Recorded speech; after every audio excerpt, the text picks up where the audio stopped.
उत्तर प्रदेश विधानसभा की 7 सीटों पर हुए ज़िमनी इलेक्शन में भारतीय जनता पार्टी ने 6 सीटें जीतकर लहराया परचम। वजीर आला ने बीजेपी के तय एतमाद जाहिर करने के लिए राय दहिंदगान का शुक्रिया अदा किया। बिहार विधानसभा इंतखाबात में एनडीए ने अक्सरियत के एदाद-ओ-शुमार को किया पार। एनडीए को 125 सीटों पर मिली जीत। एनडीए के खेमे में दिखाया जश्न का माहौल।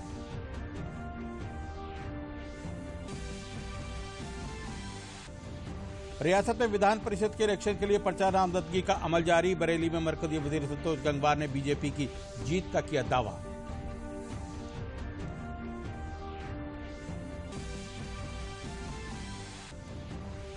बुंदेलखंड में लड़कियों की सलामती और खुद कफालत की दी जा रही है तरबियत। चित्रकूट में मार्शल आर्ट सीखकर बेटियां खुद महफूज रहने के साथ ही खेल में भी नाम करेंगी रोशन।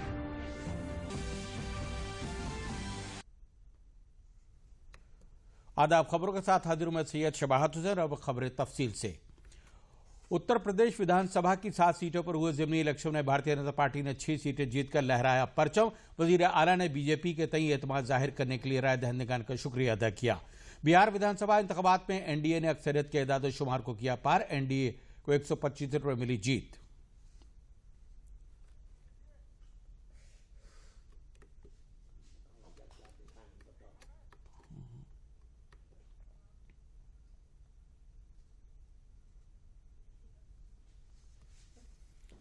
बढ़ते हैं अगली खबर की तरफ। वजीर आला योगी आदित्यनाथ ने रियासत में हुए ज़िमनी इलेक्शन में भारतीय जनता पार्टी की तय एतमाद जाहिर करने के लिए राय दहिंदगान का शुक्रिया अदा किया। अपने पैगाम में वजीर आला ने कहा है कि हम सबको जीत पर एक बार फिर मुबारकबाद। जन कल्याण हमारा मंत्र, जन कल्याण ही हमारा अहद के लिए तय हमारे अज़्म और आपके भरोसे की जीत है। वजीर आला ने कहा है कि यह जीत रियासत के दलितों, इस्तेसाल का शिकार लोगों, महरूमों, ख्वातीन और नौजवानों साथियों की भी जीत है और ये नए उत्तर प्रदेश की जीत है।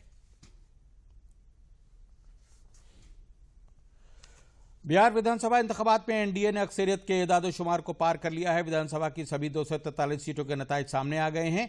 एनडीए को 125, अजीम इत्तेहाद को 110 और एआईएमआईएम, बीएसपी और दूसरी पार्टियों को 8 सीटें मिली हैं। इंतखाबी नताइज के बाद एनडीए में जश्न का माहौल देखने को मिल रहा है। बीजेपी को जेडीयू से ज्यादा सीटें मिली हैं।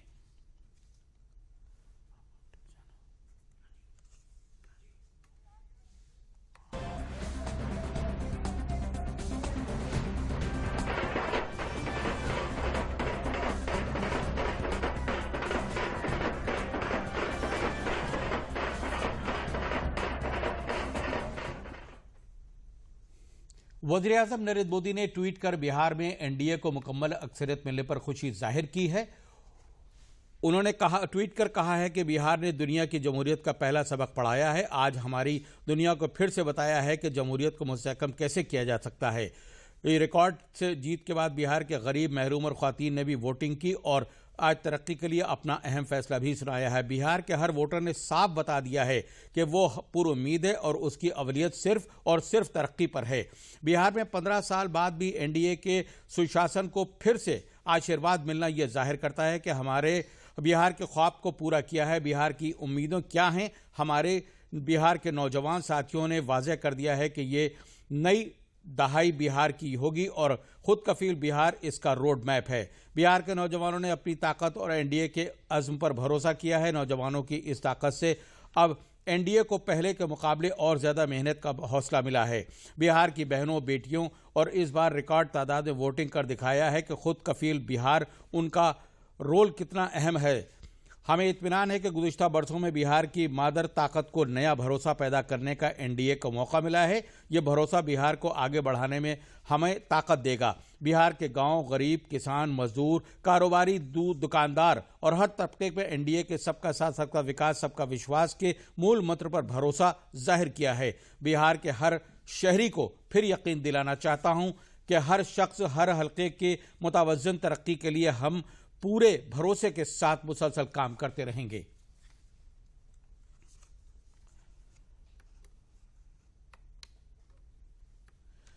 बिहार में एनडीए की जीत पर मरकजी वजीर दाखिला अमित शाह ने ट्वीट कर अवाम का शुक्रिया अदा किया है। उन्होंने ट्वीट कर कहा है कि बीजेपी विकास, विश्वास और प्रगति की अलामत है। बिहार विधानसभा इंतखाबात और मुल्क की मुख्तलिफ रियासतों के ज़िमनी इंतखाबात में बीजेपी को मिली तारीखी हिमायत के लिए अवाम को नमन।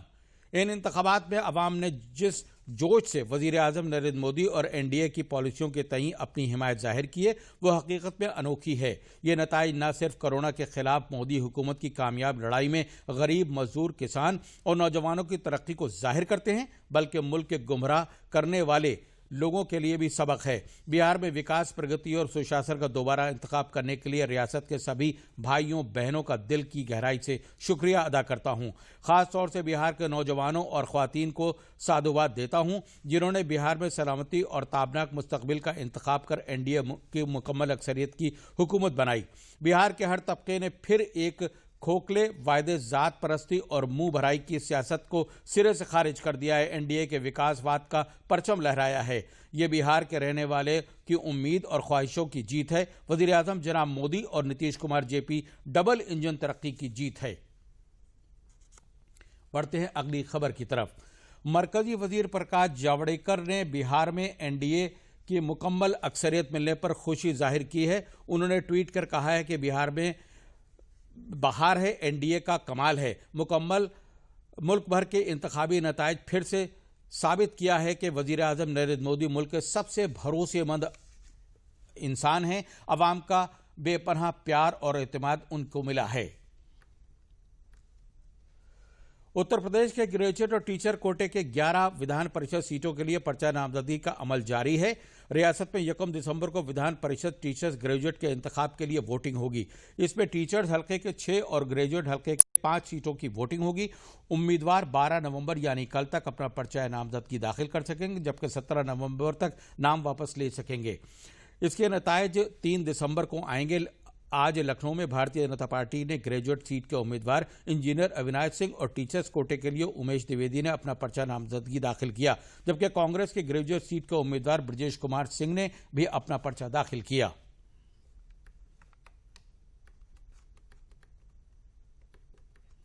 भारतीय जनता पार्टी के पक्ष में जैसे सब जाते जा रहे हैं, वैसे ये चुनाव भी जाएगा और भारतीय जनता पार्टी की सरकार नरेंद्र मोदी जी और योगी जी के नेतृत्व में सभी की भलाई के लिए, सभी के भले के लिए, चाहे वो युवा हो, किसान हो, गरीब हो, सबके लिए बहुत अच्छा काम कर रही है। सबकी भलाई के लिए काम हो रहा है। इसलिए जनता भारतीय जनता पार्टी का समर्थन करेगी और हम दोनों प्रत्याशी बहुत अच्छे मतों से चुनाव जीत के आएंगे। विधान परिषद के बरेली, मुरादाबाद, तालीमी इंतखाबी हल्के के इलेक्शन के लिए आज भारतीय जनता पार्टी के उम्मीदवार हरि सिंह ढिल्लों ने अपना पर्चा नामजदगी दाखिल किया। बीजेपी उम्मीदवार का पर्चा दाखिल कराने मरकजी वजीर मेहनत और रोजगार संतोष गंगवार पहुंचे। पर्चा नामजदगी से कबल मुनक्किद प्रोग्राम में लीडरान ने अपने खिताब के तवज्जुह से हरि सिंह ढिल्लों पर अपना एतमाद जाहिर किया। हरि सिंह ढिल्लों ने मीटिंग के बाद कमिश्नरी पहुंचकर अपना पर्चा दाखिल किया।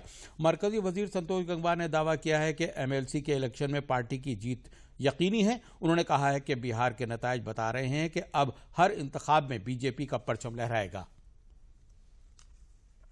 उम्मीदें तो अभी टेलीविजन पर दिखा रहा है कि बिहार के बारे में पता नहीं क्या क्या लोग कल्पना कर रहे थे। अब सीधा बहुमत भारतीय जनता पार्टी और एनडीए का आ रहा है।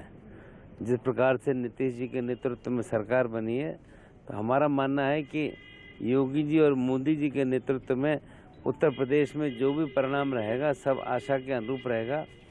डॉक्टर हरि सिंह ढिल्लों एक लंबे समय से यहाँ पर प्रयास कर रहे हैं, घूम रहे हैं। आज उनका नामांकन है। आप देख रहे हैं यहाँ पर पूरी जो उनकी क्षेत्र है, 9 जनपद हैं, उन सबके स्थानों से प्रमुख कार्यकर्ताओं को यहाँ पर बुलाया है। आज उनका पर्चा दाखिल हो रहा है।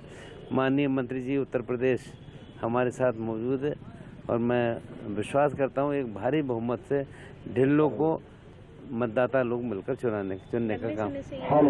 भारतीय जनता पार्टी पहली बार शीर्षक का चुनाव लड़ रही है और मनसा भारतीय जनता पार्टी का बिल्कुल साफ है। हमारा मनसा बिल्कुल साफ है, क्योंकि बहुत बड़ा एरिया है शिक्षक क्षेत्र का और वहाँ प्रतिनिधि भारतीय जनता पार्टी के चुनकर नहीं जाते थे।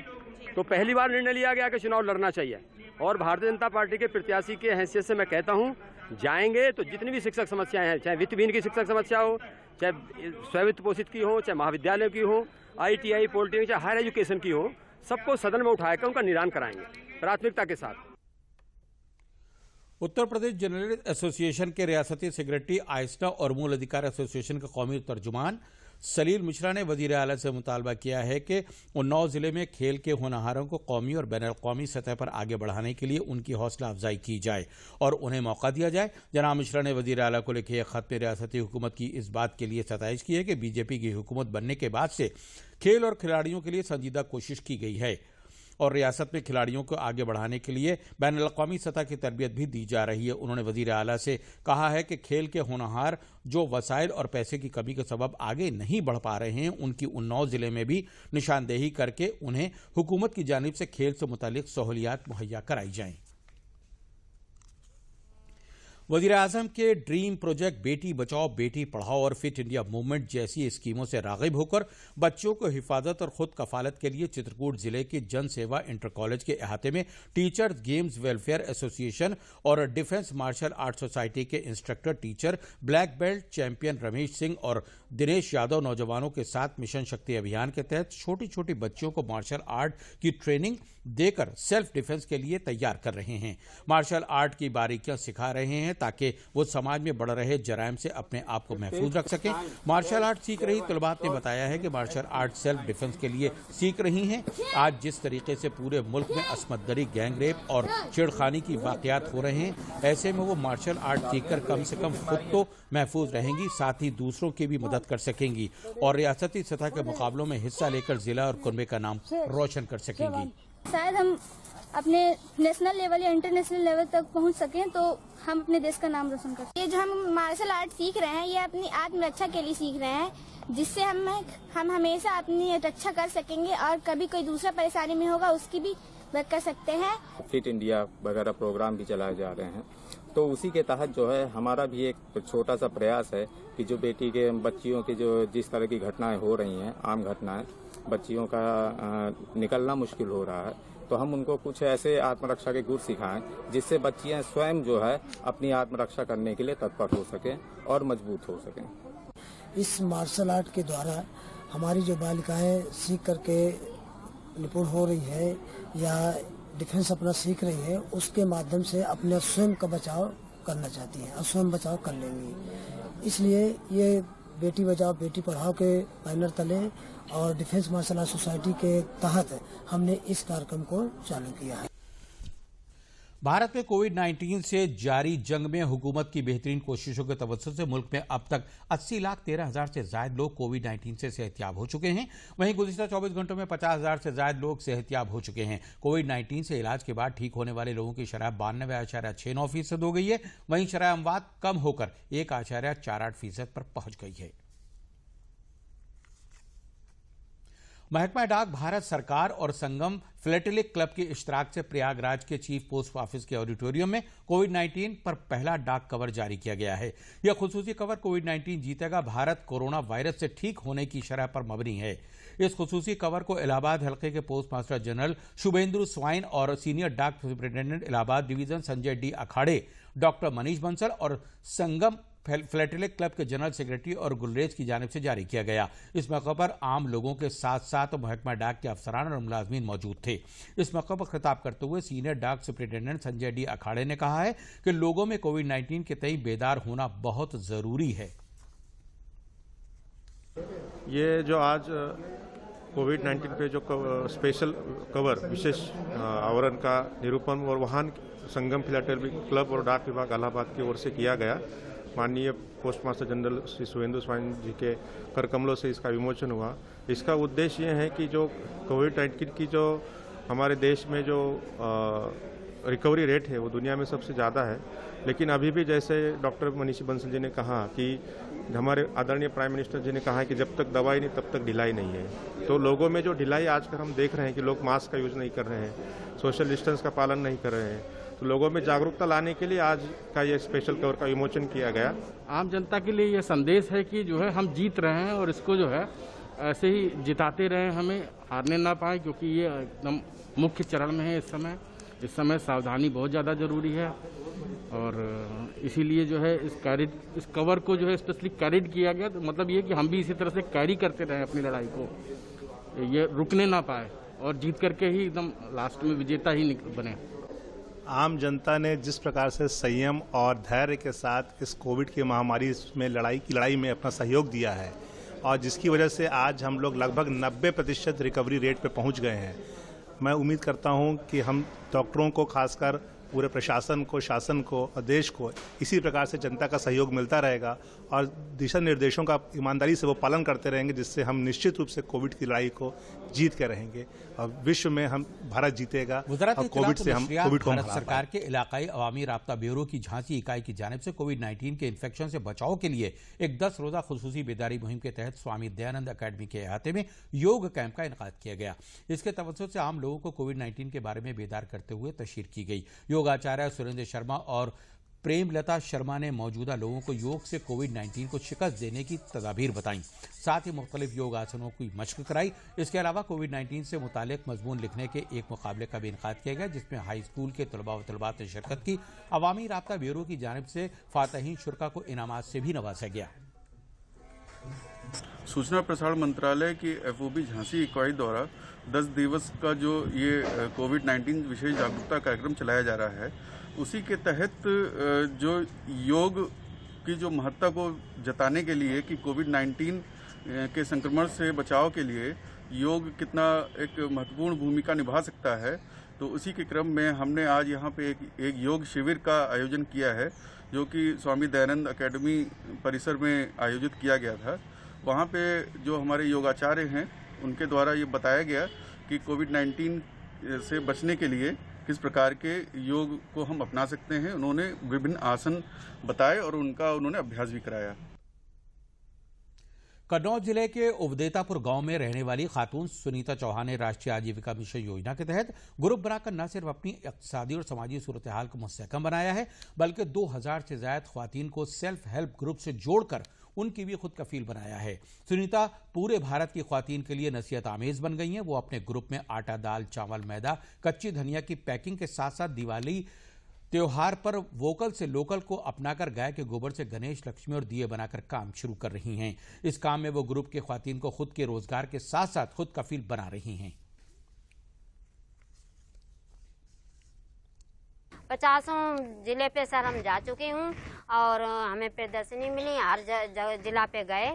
फिर सर हमने 10 समूह बनाए, 10 समूह बना के हमने अपनी महिलाएं सब तैयार की कि हमारे सर अभी हमारे गांव ग्राम पंचायत की 250 महिला है और हमारे क्लस्टर की 2500 महिला हमसे जुड़ी है। स्वामी समूह में जुड़ी औरतों ने 17 सोलर लैंप योजना की ट्रेनिंग ली और उससे जुड़कर लैंप बनाई और उसमें उनको ये फायदा हुआ कि उन्होंने पर लैंप पे, जो लोग लैंप बनाती थी उन्हें 12 रुपये पर लैंप पे मिलता था।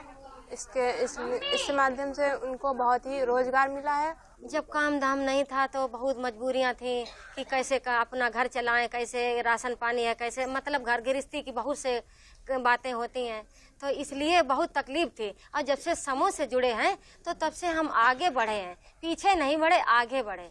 सब महिला हैं, सब महिलाओं से खूब संगठन अच्छा चलता है जी। जब से समूह में चल रहे हैं, जब समूह में काम भी करने लगे और समूह से मतलब हमें खूब फायदा मिली है। समूह से मैंने पैसा भी लिया, पैसा उठाया, काम में लगाया, सब कुछ मैंने किया है, हाँ। और समूह से जो काम रोजगार डाल दिया है। लॉकडाउन में अपने ये सब लोग करते रहे और सब बात का मतलब परेशानी नहीं ज़्यादा मिली, अपने थोड़ा बहुत खर्चा पानी चलता रहा यहाँ से और समूह बहुत अच्छा चल रहा है। आजमगढ़ में मरकजी हुकूमत की जानिब से किसानों को लागत कम और आमदनी को दुगना करने के लिए मुसलसल कोशिशें की जा रही हैं। भारत सरकार की मुख्तलिफ तंजीमों की जानिब से जिले में मुफ्त नए किस्म के बीज और ज़रूरी आलात मुहैया कराए जा रहे हैं। आजमगढ़ में कोटवा वाक़े ज़रूरी साइंस मरकज़ के तवज्जुह से गिरिराज किस्म के सरसों के बीज की मुफ्त तकसीम की गई, तो वहीं दूसरी तरफ भारत सरकार के ऑन C2 फसल के बाक़ियात के मैनेजमेंट के लिए खेतों की जुताई के वास्ते मुफ्त ज़रूरी आलात दिए जा रहे हैं। ज़रूरी साइंस मरकज़ के सीनियर साइंसदान रुद्र प्रताप सिंह ने बताया है कि किसानों को रबी की फसल के साथ दलहन और तिलहन के रकबे की तोसी के लिए भारत सरकार के राजस्थान सरसों तहकीकी इदारे के ताउन से गिरिराज सरसों के नई किस्म के बीज की तकसीम की जा रही है। और ये कैपेसिटर निःशुल्क मशीन हमको मिली हुई है विभाग के द्वारा, और पराली जलाने के लिए के रोकने के लिए जो है ये मशीन मिली हुई है, इसके द्वारा बुआई की जाती है और पिछले बार इससे अच्छा रिस्पांस मिला और जिसको मांग के देखते हुए हम लोगों को यह निःशुल्क दी गई है और निःशुल्क जा रही है।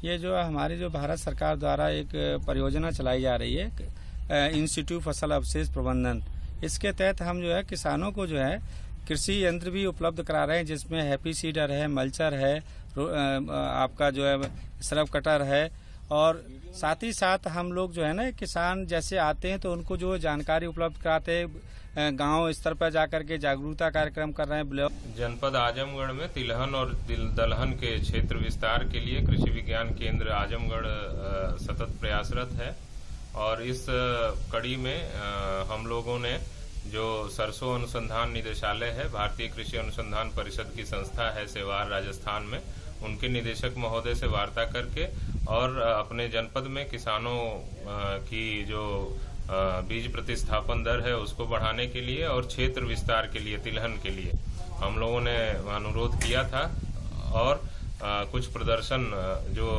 सरसों की किस्म है गिरिराज उसके हमको प्राप्त हुए हैं, और वो हम अपने किसान भाइयों को उसके पैकेज एंड प्रैक्टिसेस बताते हुए सरसों की जो बेस्ट पैकेज एंड प्रैक्टिसेस हैं हम लोग उसका प्रदर्शन करवा रहे हैं, और निःशुल्क रूप से जो है हम लोग किसानों को जो बीज वितरण कर रहे हैं। बलरामपुर जिले में वजीर-ए-आजम के स्वदेशी अपनाओ की अपील का असर नजर आ रहा है। दिवाली त्योहार के लिए लोकल सतह पर बनी चीजों को डिमांड बढ़ रही है। बाजारों में चाइनीज आइटम नजर नहीं आ रहे हैं, वहीं मिट्टी कला से जुड़े कुनबे खुश दिखाई दे रहे हैं। जिले में कुम्हारों के चेहरों पर रौनक दिखाई दे रही है। इनके जरिए शहर में जगह जगह मिट्टी के दिए और बर्तनों की दुकानें सजा दी गई हैं। कुम्हारों ने बताया है कि मिट्टी के बर्तनों के साथ और सामानों की मांग बढ़ गई है, जिससे काम में इजाफा हुआ है। इलेक्ट्रिक की दुकानों पर भी भारत में तैयार झालर और लाइट कसीर तादाद में नजर आ रही हैं। चाइनीज चीजों से दुकानदार भी परहेज कर रहे हैं। व्यापार मंडल के सदर प्रमोद कुमार चौधरी ने बताया है कि लोग अब स्वदेशी चीजों की मांग करते हैं। सारिफ अविनाश कुमार ने बताया है कि स्वदेशी सामान के इस्तेमाल से दुकानदारों के साथ साथ मुल्क की भी इक्तिसादी तरक्की होगी। इधर दीपावली के सीजन का समय है और हमारे प्रधानमंत्री की अपील को लोग अमल में ला रहे हैं। मतलब इंडिया में यूनिट बहुत सी इधर लॉकडाउन के दरमियान भी प्रधानमंत्री की उस चीज़ को लोग अपील में ले आए और बहुत सी फैक्ट्रियां लग गई जो इंडियन झालर इलेक्ट्रिकल में या बहुत सी चीज़ों में, हर चीज़ों में अब इंडियन बनने लग गया, भारत में निर्मित होने लग गया। से ही अपील करते हैं कि भाई जो मिट्टी के दिए हैं और जो भारत में बन रहे हैं उसको इस्तेमाल में लाएं, अमल में लाएं। बढ़िया है। पहले दिया हमारी कम बिकती थी, अब सरकार ने लोकल जो कर दिया है उसमें हमारा अच्छा इस वक्त बिक्री हो रही है और हम कौशल विकास का ट्रेनिंग कर चुके हैं। हमारा पूरा परिवार मिट्टी पर ही निर्भर है, इसी से हमारा व्यवसाय चलता है, इसी से हमारी रोजी रोटी चलती है, बच्चों को पढ़ाते लिखाते हैं। इसी से सरकार हमारे लिए बहुत बढ़िया काम कर रहा है, हम कुम्हारों के लिए। इसलिए हम अपने सरकार मोदी जी को और योगी जी को बहुत बहुत धन्यवाद देते हैं। माननीय प्रधानमंत्री जी ने जो स्वदेशी अपनाओ देश बचाओ का एक मुहिम चलाया है, उसके तहत आज के दिन स्वदेशी चीज़ों की मांग मार्केट में बढ़ी हुई है, जिससे हमारे दुकानदारों का भी विकास हो रहा है और उनके परिवार का भी भरण पोषण हो रहा है। अयोध्या में होने वाला दीप उत्सव इस बार खास होगा। इस बार अयोध्या में एक दिया मेरा भी मुहिम के तहत दिए यकजा किए जा रहे हैं। नगर निगम इन दियों को जलाने का बंदोबस्त करेगा। अयोध्या में 13 नवंबर को मुनक्किद होने जा रहे दीप उत्सव को कौमी सतह पर पहुंचाने के लिए नगर निगम इंतजामिया कोशा है। एक दिया मेरा भी मुहिम के तहत गुजरात, राजस्थान, महाराष्ट्र, उत्तराखंड और आंध्र प्रदेश समेत 8 रियासतों से अब तक 70,000 दिए जमा किए जा चुके हैं। इंदौर, जयपुर, नागपुर, गाजियाबाद, अहमदाबाद, हरिद्वार, देहरादून, मुंबई और चेन्नई समेत कई महानगरों से दिए बड़े पैमाने पर आए हैं। ये सभी दिए दीप उत्सव में राम की पैड़ी पर जलाए जाएंगे। इसके लिए नगर निगम इंतजामिया ने खुसूसी घाट का इंतखाब किया है। इस बार अयोध्या में 5.5 लाख दिए जलाने की तैयारी है। राम मंदिर के हक में आए सुप्रीम कोर्ट के फैसले के पहली सालगिरह पर सरयू के तट पर से लेकर मठ मंदिरों तक दियों की कतारें लगी रहेंगी। श्री राम जन्मभूमि, राम की पेड़ी, सरयू घाट और राम कथा पार्क में दीप उत्सव को लेकर काफी जोश नजर आ रहा है। और अब बात अपनी हिफाजत की, कोविड-19 से बचाव की और डीडी न्यूज की खास मुहिम मास्क अप इंडिया की। आइए देखते हैं क्या है ये पहल। वैश्विक महामारी कोविड-19 जिसका कहर संपूर्ण मानव जाति को अपनी आगोश में ले चुका है। टीका या दवाई उपलब्ध होने तक महामारी के खिलाफ मानवता की जंग जारी है। ऐसे में सबसे जरूरी है सावधानी और बचाव। फेस मास्क कोरोना से रोकथाम का सबसे प्रभावी उपाय साबित हुआ है। विश्व स्वास्थ्य संगठन और विशेषज्ञों की शोध का भी यही निष्कर्ष है कि मास्क से मुंह और नाक को अच्छी तरह ढककर कोरोना संक्रमण को कम किया जा सकता है। कोरोना संक्रमण से बचाव के लिए मास्क पहनने के साथ ही जरूरी है मास्क को सही तरीके से पहनना। बहुत से लोग मास्क से नाक और मुंह को सही तरीके से नहीं ढकते हैं, जिससे संक्रमण का खतरा बना रहता है। बिना मास्क या फेस कवर के घर से बाहर निकलने की अभी कल्पना करना भी सही नहीं है। जुड़िए डीडी न्यूज की खास मुहिम मास्क अप इंडिया के साथ। मास्क पहने और अपने मुंह और नाक को अच्छी तरह ढकें। अपने परिवार के सदस्यों और दोस्तों को मास्क पहनने के लिए कहें। Mask up India, mask up India. DD news के माध्यम से सबको बताना है, कोरोना को हराना है, मास्क जरूर लगाना है। Mask up India, mask up India, mask up India.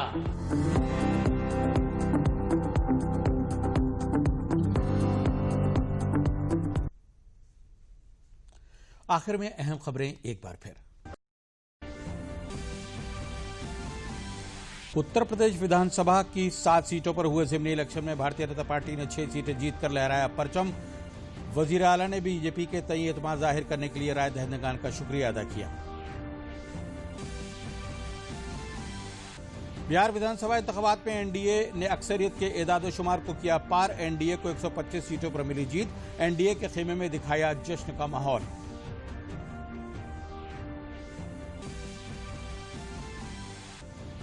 रियासत में विधान परिषद के इलेक्शन के लिए पर्चा नामजदगी का अमल जारी। बरेली में मरकजी वजीर संतोष गंगवार ने बीजेपी की जीत का किया दावा।